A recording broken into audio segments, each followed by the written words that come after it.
एक सुंदर और शांत गांव के किनारे एक नदी बहती थी। उसी गांव में गंगा नाम की एक बहू रहती थी। गंगा स्वभाव से बहुत ही सरल, मेहनती और दयालु थी।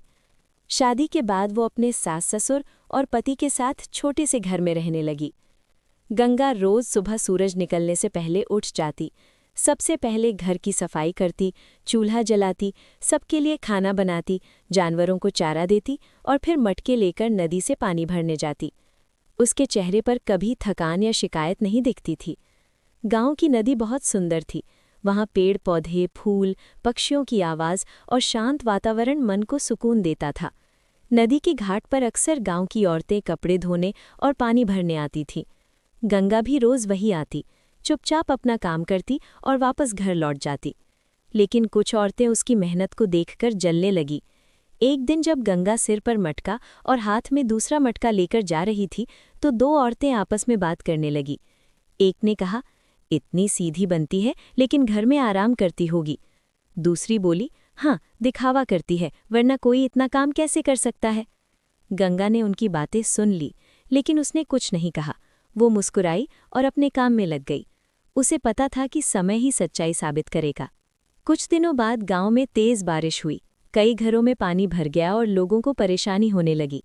गंगा ने बिना समय गंवाए गांव की औरतों और बच्चों की मदद शुरू कर दी। वो बूढ़ी महिलाओं के लिए खाना बनाती, बच्चों को संभालती और जिनके घरों में पानी भर गया था उनके लिए नदी से साफ पानी लाकर देती। जिस औरत ने पहले उसकी बुराई की थी, उसका घर भी पानी से भर गया था। गंगा ने सबसे पहले उसी की मदद की। वो उसके घर का सामान सुरक्षित जगह पर रखवाने लगी और उसके परिवार के लिए खाना भी बनाया। ये देखकर वो औरत भावुक हो गई। उसकी आंखों में आंसू आ गए। उसने गंगा से कहा, बहन, हमने तुम्हें गलत समझा, तुम सच में बहुत अच्छी हो, हमें माफ़ कर दो। गंगा ने प्यार से मुस्कुराते हुए कहा, कोई बात नहीं, इंसान की पहचान उसकी बातों से नहीं, उसके काम और व्यवहार से होती है। उसी समय गांव की एक बुजुर्ग दादी भी वहां आ गई।